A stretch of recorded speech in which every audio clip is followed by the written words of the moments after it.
Их хотын амьдрал, зурж өнгөрөх хүмүүр амьдралын гол дүр. Алдаа оноо, жаргал зовлон, баяр гуниг, ээдрээ. Бидний мэдээллийн баатар амьдралын эгэл нэгэн гол дүр байх болно. Түүний тухай бид товчхон онцолж байна.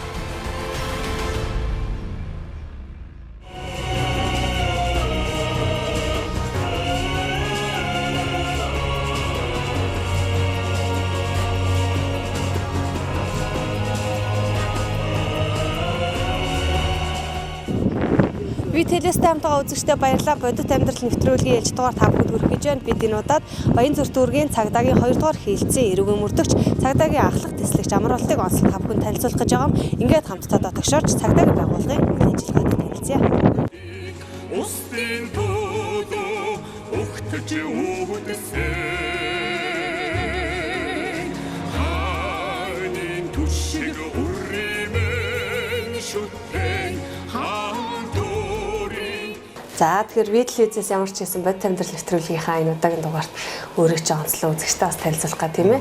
Цагдаа оны бас ажил амьдрал ямар байдгийг тэр талаар бас үзэгчтэй үзүүлэх гэж зорж ирсэн байгаа. Ямар ч гэсэн урилга хүлээж авсанд баярлалаа. Бас энэ өдрийн өнд хүргэе. Та бүхэн ч гэсэн энэ өдрийн өнд хүргэе. Тэгэхээр нэвтрүүлгийн маань нэг онцлог байгаа. Ерөөхдөө оролцогчийн маань нэвтрүүлгийн хөрөг маягийн нэвтрүүлгийн нөгөө талаас тухайн ажил мэргэжлийнх нь онцлогийг бас харуулах юм зорилготой л да. Тэгэхээр амар болт маань бас өөрийгөө танилцуулнаа. Үзэгчтэй хэдэн он хаан төрсөн тийм ээ. За би 1993 оны 7 сарын 20-ны өдөр Улаанбаатар хотод төрсөн. 2014 онд хууль зохиолох их сургуулийг эрх зүйч мэргэжлээр төгссөн.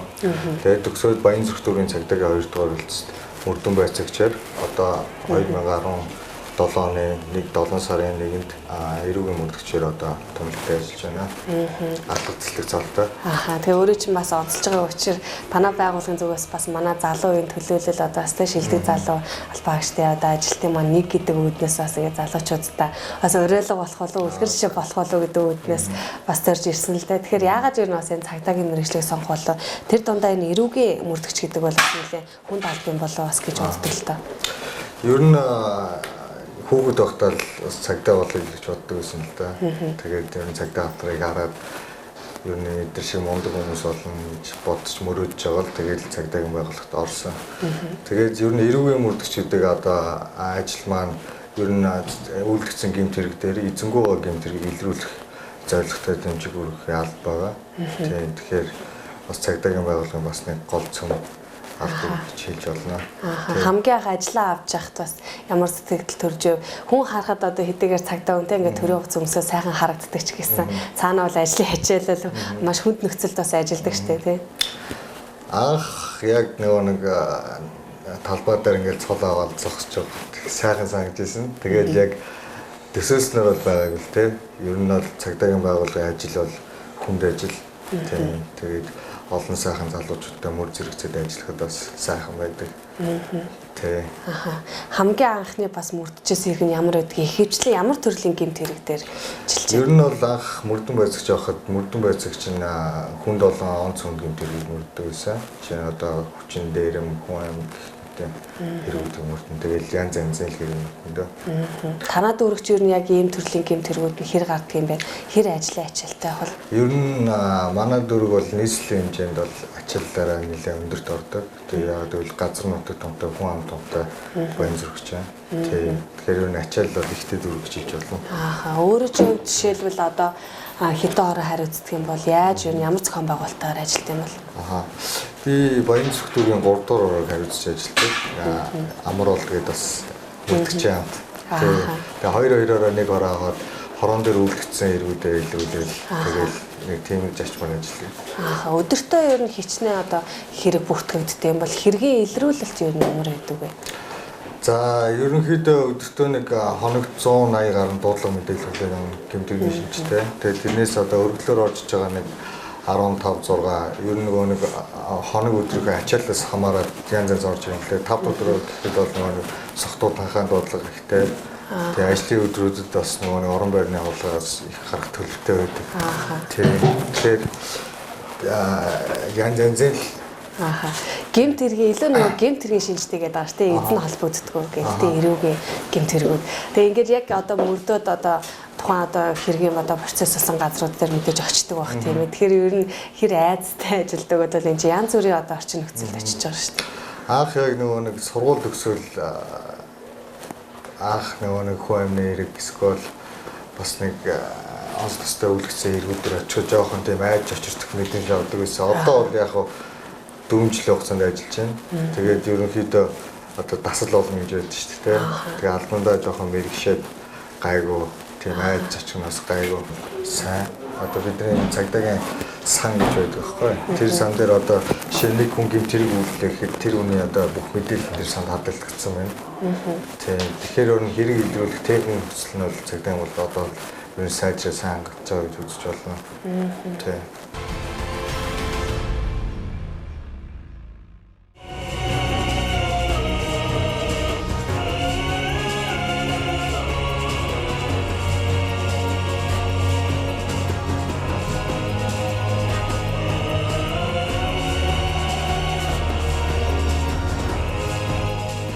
За тэгэхээр танаа яг энэ Баянзүрх дүүргийн цагдаагийн 2 дугаар хэлтс гэж байна.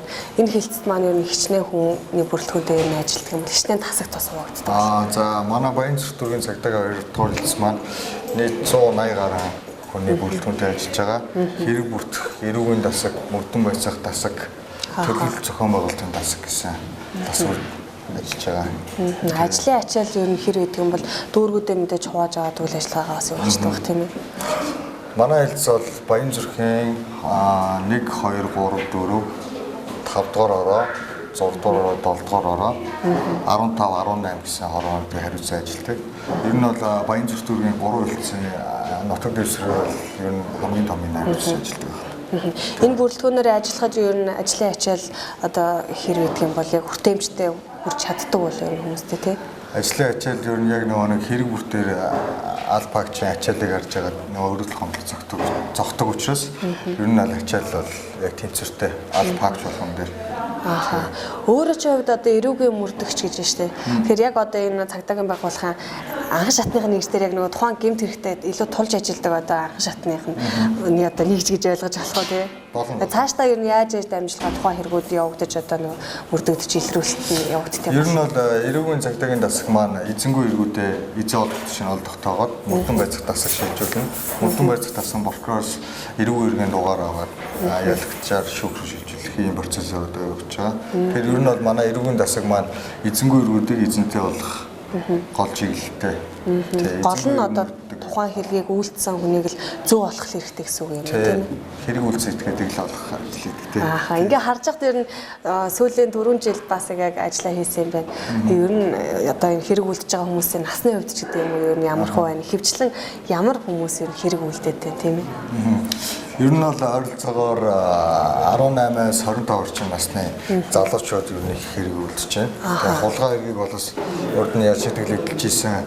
Тэгээд одоо энэ өршөөлийн үйлээр сулгдсан хүмүүсээс гэмтэрэг толгойтой нас их байгаа. Анх сургуулаа төгсчээд бас энэ ажлын байран дээр гарч яхад хамт олон ер нь хэр хүлээж авдаг. Хэр ахмад уух нь бас заа зөвлөдөг юм бол. Ер нь бол цагдаагийн байгууллага маань хамт олон гэдэг зүйл бас маш чухал. Тэгээ манай 2 дугаар хэлцээнд бол маш сайхан одоо эрэг нийт хамт олонтой гэж би хөвдөд өгдөг. Айгаа бүгдээ л их гоё. За ийм байдیں۔ Тийм байдیں۔ Гэж зааж сурах маягтай. Тэгээ одоо л тэгэл бүгдээрээ сайхан найзууд болсон. Ихэвчлэн залуу үеийнхэн байдаг уу? Ихэвчлэн залуу. Хамгийн залуу нь ер нь хэдтэй яг бол дөнгөж сургуулаа төгссөн хүмүүс. Тий, одоо өнгөрсөн жил төгссөн л өгдөө. 2017 онд төгссөн. Одоо нэг 22 3-тай. Өөрөө ч хэд бараг одоо нөгөө ахмад үедээ бараг ороо явчих юм шиг те. Шинэ үе ингээд тогтмол ирдэг. Ажлын байрны хувьд ер нь хэр байдаг юм бэ? Сургуулаа төгсөөд яг нөгөө улсын бодлогоороо шууд ингээд ажилтаа байдаг юм уу? Яаж хуваарлагдаж явж байна? Ер нь бол сургууль төгсөөд шууд ажлын байран дээр хуваарлагддаг л да. Тий. Усаас ажлын байран гэж хэрэгтэй. Баянзүрх дүүргийнхаа энэ 2 дугаар хэлтстэй хуваарлагдаад ирсэн гэсэн үг шүү дээ тийм ээ. Би бас нэг зүйлийг асуу гэж бодсон. Хүн болгондоос нөгөө ажлын байран дээр гараад одоо тухайлбал өөрөө ч хувьд хэрэг мөрдөж яхад бас янз бүрийн зүйлтэй тулгарч байгаа шүү дээ тийм. Мэдээж бие хамгаалах болдог. Янз бүрийн шөнө оройн цагаар одоо хүн мөрдөн. Ер нь туршлага ер нь ихээр сууж гин. Анх одоо ажиллаа авчиад яж хат мөрдөжээс хэрэгүүдээ хамгийн дурсамжтай үе ямар байдаг бол эсвэл айцтай ч юм уу тийм. Ер нь бол тийм бол зөндөл тохиолддог л. Тэгээд яг санаанд орж ижаагаар би нэг эргүүлийн цагдаатайгаа энэ баян цал гэдэг байдаг шүү дээ. Тэнд оройн цагаар хамт эргүүлгээд явж ирсэн. Тэсээ яг нөгөө хитэн хүүхдүүдний голомжны болон авцаа зодтолдоод таяг салах гэдсэн чинь бүгд тарааг үчдэг байхгүй. Тэгээд тэр тухайд эмэгтэй ганц хоёр хүүхд зодтолцсон юмс. Би араас нь хөөсөн. Тэгсэн яг ингээ болон тавиад гэсэн чинь 2 3 бас довтлсон л да. Тийм. Тэгээд тэр үед бас бие хамгаалаад 2 цогтоод нэг юм барьж авсан. Тийм. Тэгэхээр ер нь бол цагдаагийн байгууллагын алба багч маань бас өөрийнхөө биеийг хамгаалах тал дээр сайн анхаарах хэрэгтэй. Тэгэхгүй бол одоо ямар нэгэн байдлаар бусдад одоо гэмтэх бэртэл авах бас өндөр магадлалтай хэцүү байна. Цагдаагийн албаа багч өдөөс бас хүч хэрэглэх тохиолдол гардаг гэсэн үг байна шүү тийм үү? За яг одоо сүүлийн үед бас хийж хэрэгжүүлж байгаа ажил юу вэ? Мэдээж залуу хүний хувьд те одоо бас энэ цагдаагийн байгууллагын салбарт ажиллаж чинь цаашдаа хийж бүтээх зорилтууд байдаг л ах. Мэдээж шинэ хүн тутамд одоо нэг юм өөрт бодогдсон бодол байдаг штэ. Энийг нэг шинжилж хэмсэн, ийм зүйлийг хийгээд бүтээчих хэмсэн гэдэг. Миний хувьд бол одоо энэ хорхоор суулгаж байгаа, ялшигчдад суулгаж байгаа этгээдүүдэд одоо тийм биенд нь одоо чип гэх юм уу? Тийм нэг юм суулгах хэрэгтэй юм санагдтыг. Жишээ нь одоо улаан гэмтрэг дээр одоо суулгагдаад одоо манай баян дүүргийн нутаг дэвсгэр захиргааны хэлтэнд байгаа этгээдүүд байна шүү дээ. Энд дээр ингээд суулгах юм бол ямар нэгэн байдлаар манай нутаг дэвсгэрт хэрэг гарлаа гэхэд тухайн хүнийхээ байршлыг ингээд хараад хайгаад үзчих бас боломжтой. Энэ бол энэ солонгосын цагдаад ус байдаг л та. Ер нь ингээд өөрт нь ингээд чип бас суулгадаг захиргааны хэлтэнд байгаа хугацаанд тэр хүнийг яг өвөл хөдлөлийг байнга хэмжээдэг. Тэгэхээр бас гэмтрэг гарах илрүүлэлт нь бас илүү өсөх юм болов уу санагдаж байна. Иргэдийн дунд бас нийтийн дунд нэг ийм ойлголт байдаг шүү дээ. Одоо тухайн дүүрэгт ажиллаж байгаа цагдаа нар дүүргийнхаа одоо хулгайч дээрэмчдэг одоо мэддэг гэсэн нэг тийм ойлголт байгаа гэдэг. Үнэхээр тийм байдаг юм уу? Тийм боломж байдаг юм уу? Ер нь бол яг дүүргийнхээ нөхцөл байдлыг бол бид өөрсдөө судлах хэрэгтэй л дээ. Манай дүүрэг дээр одоо ямар төрлийн хідний ял шийдэгдсэн одоо гэмтэрхтэй этгээдүүд байна тийм. Тэр судалгаанд нь бидний бүгд байгаа. Тэр хүмүүсийн бүгдийг мэдэх ёстой. Жишээ нь одоо ямар нэгэн гэмтэрэг үйлдэгтэй гэхэд хэрэгтэн бүр өөр үйлдэл аргаар хэргийг үлдэн тийм. Зарим нь бол оцруу дагуулж явдаг, зарим нь зодддаг тийм. Зарим нь скол залилан мэдлдэг. Тэгэхээр одоо яг тухайн хүний гэмтэргийн үйлдлийн аргаар нь за энэ үйлдсэн байх боломжтой, энэ үйлдсэн байх боломжтой гэж хэрэгүүдийг холбож шалгах бас ач холбогдолтой байдаг хоорондоо. Танай байгууллагаас бас одоо энэ манай бодит амьдрал нэвтрүүлэгтээ оролцох одоо боломжтой ямар хүн байна гэд холбогдсон л доо. Тэр жигт өөрөө чинь санал болгож байсан бас залуучуудын төлөөлөлгээд түрүүн би бас дурдсан. Ялангуяа энэ ажлынхаа хажуугаар энэ хүнд нөхцөлтэй ажлын хажуугаар бас сайн үйл сайн хийдэг гэж сонссон л доо. Олон хүн тусалсан гэж ер нь яагаад ийм ажлыг хийх болсон? Ямар хүмүүст ямар шугамар тусламж үзүүлээд байна? Маах ингээд Чирэг Монгол нэгдэл гэдэг нэг одоо найзуудын нэгдэл байдаг байхгүй. Бүгдээрээ спортоор хичээлдэг. Тэгээ бид нар болохоор цагаан сар болон шинэ жилээр одоо би хариуцсан нутаг дэвсгэрийнхээ өрөөнд амжиргааны төвшин доогоор олон хүүхдтэй эмэгтэйчүүдэд одоо тусламжийн үйл ажиллагаа үзүүлдэг. Хоорондоо мөнгө босгоод. Тэгээд энэ нь болохоор бас залуучуудын нөгөө нэг эрг сэтгэлийг төрүүлэх зорилготой адилхан залуу хүмүүс биднээс нэгэндээ тусалж иж тэр буйн бидний туурагдан дараа нь бидний одоо бидний зам сайн тийм. Тэгэхээр тийм зорилгоор ер нь тусалдаг. Хүн туслагч юм бас их гээгээл сайхан зүйл шүү дээ. Албаагчдын маань хувьд ер нь бие бэлтрээ хөгжүүлэхэд ер нь хэрхэн анхаардаг. Өөрөө ч хувьд бас бодвилдаг фитнесээр хичээлдэг гэж сонссон. За ер нь миний хувьд бол тэртэл дээр манайхан бол муух гэж боддоо шүү дээ. Тэгээд өдөржин айгүй их стресстэй ажиллаад тэгэл хараад гэр орнохоо байх хүний хөвчлэн хандлагатай. Тэрнээс болоод бас нөгөө нэг өвчлөл гэдэг зүйл бас хэрнэ. Тэгэл ер нь бол хөвдөө хэлэхэд бол өөрсдөндөө ер нь цаг алхаад гаргаад 7 хоногт яаж нэг 2-3 удаа хөлсөө гаргаад стрессээ тайлж өгөх хэрэгтэй. Ер нь ингээ хүний биенээс ингээ хөлс гаргаж чинь гэдэг чинь бас стресс давхар тайлбартай байхгүй. Тэмцээн уралдаанд орж ирсэн нь ямар бас шагнал урамшууллыг авч ирсэн бол хэдэн жил хичээлж байна? Одоо яг тууштай хичээлүүд нэг 2 жилийн хугацаанд хичээлж байна. Нэг 3 тэмцээнд бол орсон. Тий. Сүүлд нэг финалдсан. Тэгээ одоо бас улсын аврагт бэлтэж байгаа. Ажлын ачаалал гэснээс ер нь 7 хоногийн одоо хэдэн цагаар ер нь ажиллаж байна. Энэ одоо олон цаг ажиллахад ер нь одоо энэ ажлын хангамж те ер нь цалин хөлс урамшуул нь ер нь ямар ийт юм бол? За Ажлын нөхцөл нь хүнд байгаад байдаг. Тэгээ ажлын цаг их байгаад байдаг. 7 хоногт бол албаагч ойролцоогоор өдрийн 12 13 цаг ажиллаж байгаа. Тэгээд ер нь хэрэг дүү гарчвал дуурна л да. Тэн шөнөөрөө хэрэг дүү гараад онцтой хэрэг гарах юм бол бүгдийн дуудал ажиллавал. Тэгэхээр байнгын бэлтгэлтэй л байдаг. Ер нь замын цагдаагийнхнаас бараг ялгаагүй байнгын бэлтгэлтэй. Бараг түрүүс жилийн бэлтгэлтэй байдаг. Тэгээд салгажлах уу тэгэл чингээл сууждаг шүү. Хэр их дуудуулах вэ? Ер нь тэгэл 7 хоногт бол 1-2 бол дуудагдана. За залуу хүний хувьд цаашдынх нь бас зорилго юу вэ? Мэдээж энэ 2 дугаар хэлцээс ажлын гараа эхэлсэн. Цаашдаа мэдээж өөр салбар руу бас орж ажиллах бах тийм ээ. Өөр дүүрэг хэлцэл рүү мэдээж явах бах. Ер нь бол тэгэл цагдаагийн албанда нэр төртэй тууштай сайн ажиллана гэж боддог. Тэгэл явж байхад болно даа. Ааха. Цагдаа хүн байхын ер нь гой сайхан юу хүнтэй байдгийг яаж одоо энэ ажил мэргэжлээс аз жаргалыг мэдэрдэг вэ? Ер нь бол ховдоо бол яг сайхан ир хүмүүсийн их ажил гэж би боддог. Тэгээд бас нэр төртэй. Аха. Тэгээ бас олон жилийн түүхтэй бас бахархмаар байгуулга. Аха. Баргийн хүн бас одоо энэ цагдаагийн байгууллагын ажлыг сонгохгүй л дээ тийм ээ энэ мэргэжлийг. Тэгэхээр яг энэ мэргэжлийг сонирхож байгаа залуучууд байвал бас юу гэж хэлэх вэ? Юу гэж зөвлөх вэ? Ер нь бол сайн бодож бие бэлтжиж энэ албанд орох хэрэгтэй. Бас яг тэр хүн болгоны хийгээд бас тийм амар ажил биш. Сэтгэлийн хат төвчээр бас их шаардлагатай. Гэр бүлдээ хэр цаг зарцуулдаг мэдээж гэр бүлтэй болсон байх юм. Яа өөрөө чи ажлыг бас хэр ойлгодог бол ар гэрийнх нь. Ар гэр бол ажил сайн ойлгоно. Тэгээд би чи нэг орой 7-8 тараад бэлтгэлээ гэл нэг 11 мар гэл гэртээ очив. Тэгээд унтаал амралтын өдөр л дүүтэйгээ тоглосон.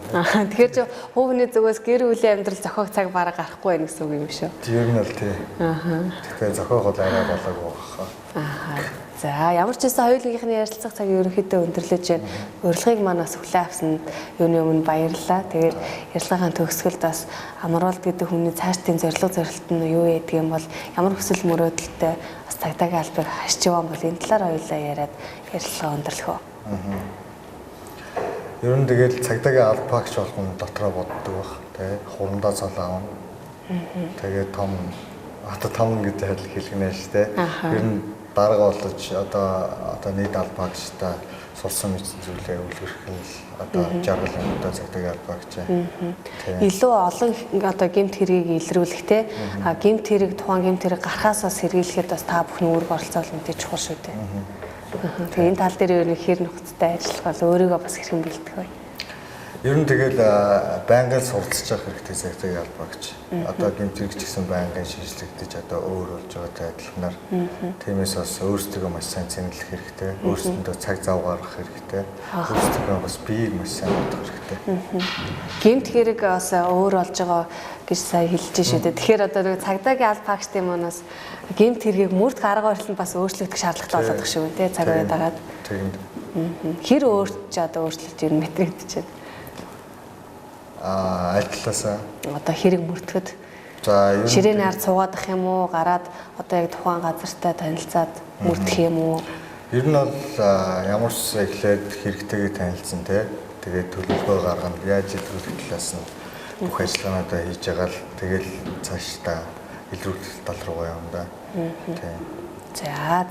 За хоёулынхнаас ярилцлагын цаг өндөрлөж байна. Цаашдынхнаас ажилд өндөр амжилт хүсье. Мэдээж олон гэмт хэрэгүүдийг бас илрүүлээрээ бас сайн урьдчилан сэргийлээр хамгийн гол нь бол урьдчилан сэргийлэх ажил бол чухал шүү дээ, тийм ээ. За ингээд та бүхний хамтлан бас цаашдын ажлын амжилт хүсье. Тэгээд талбаагчтай бас амжилт хүсье.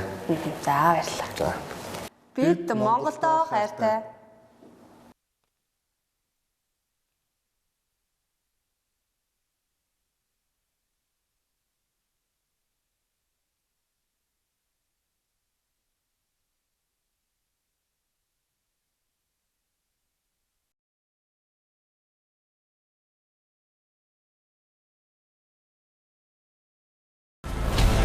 Их хотын амьдрал, зурж өнгөрөх хүмүүр амьдралын гол дүр, алдаа оноо, жаргал зовлон, баяр гуниг, ээдрээ. Бидний мэдээллийн баатар амьдралын эгэл нэгэн гол дүр байх болно. Түүний тухай бид товчхон онцолж байна.